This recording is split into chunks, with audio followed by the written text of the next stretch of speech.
Web design কোর্সে আবারও আপনাকে স্বাগতম। শুরু করে দিচ্ছি আজকে টিউটোরিয়াল। লাস্ট টিউটোরিয়ালে আমরা দেখেছিলাম কিভাবে আমরা কলাম এবং রোকে মার্জ করতে পারি, অথবা কলাম স্পান আর রো স্পান ইউজ করতে পারি, সেটা দেখিয়েছিলাম। তো আজকে একটা গুরুত্বপূর্ণ এবং মজার টপিক নিয়ে আলোচনা করব, সেটা হচ্ছে হোভারেবল টেবিল।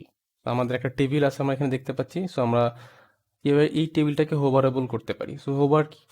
আমি এই মুহূর্তে আমার যে কার্সর, এটা হচ্ছে আমার কার্সর, এই কার্সরটা আমি যেই রো, এগুলো তো একটা রো আমি অলরেডি জানি, রাইট?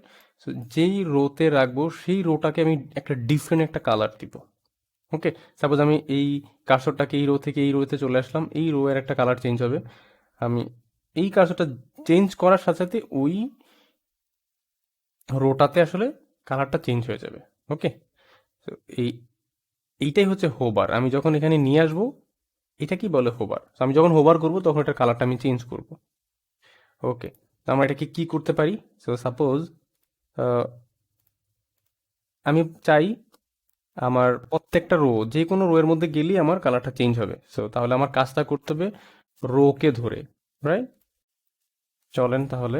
তো আমি এখানে নিলাম টিয়ার। সো টিয়ার এর মধ্যে আমি এখানে বলে দিব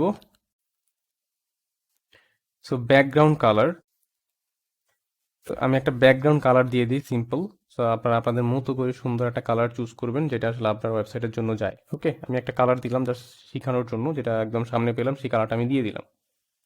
ওকে, তো এবার আমি একটু চলে আসি।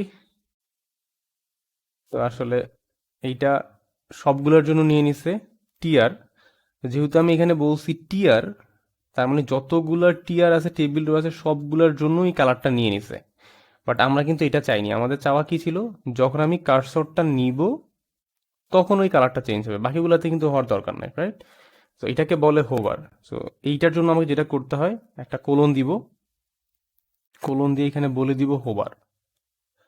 সো হোভার মিন্স কি, সাপোজ এই যেটা আমি হোভার করলাম, এই হোভারের মধ্যে আমি কার্সরটা রাখলাম, এটা কি বলে হোভার। ফাইন, আমি এবার সেভ দিলাম। দেখেন এখন আর কিন্তু কালারটা চলে গেছে। আমি এখন তখনই দেখতে পাই যখন আমি কার্সরটা ওইখানে মুভ করি। তো আমি প্রথমটাতে নিলাম কার্সর, এইটা কালার হয়ে গেল।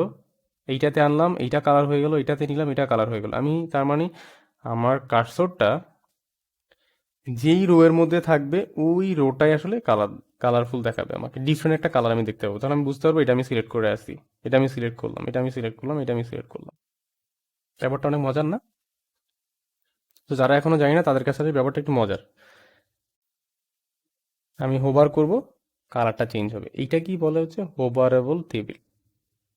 ওকে, তো আমরা দেখলাম খুব সহজে এক লাইন কোড লিখে আমরা কিভাবে আসলে টেবিলটাকে হোভারেবল করতে পারি। ওকে, তো তার যদি কারো কোনো প্রবলেম থাকে অবশ্যই আমাদের পেজে প্রোগ্রামিং পল্লী অথবা ইউটিউবে কমেন্ট, ভিডিও ডিসক্রিপশনে কমেন্ট করবেন, তাহলে আমরা ট্রাই করবো রেসপন্স করার জন্য। যদি কারোটাতে কোনো প্রবলেম হয় তাও আমাদেরকে জানাবেন। আর যদি কেউ করতে পারেন তাহলে আমাদের পেজে এসে আসলে আপনি একটা স্ক্রিনশট দিতে পারেন, আমরা একটু দেখবো। ওকে, এই ছিল এই টিউটোরিয়ালে। পরবর্তীতে আমরা অন্য কোনো টপিক নিয়ে আবার হাজির হবো আপনাদের সামনে। সে পর্যন্ত ভালো থাকবেন, সাথেই থাকবেন। আল্লাহ হাফেজ।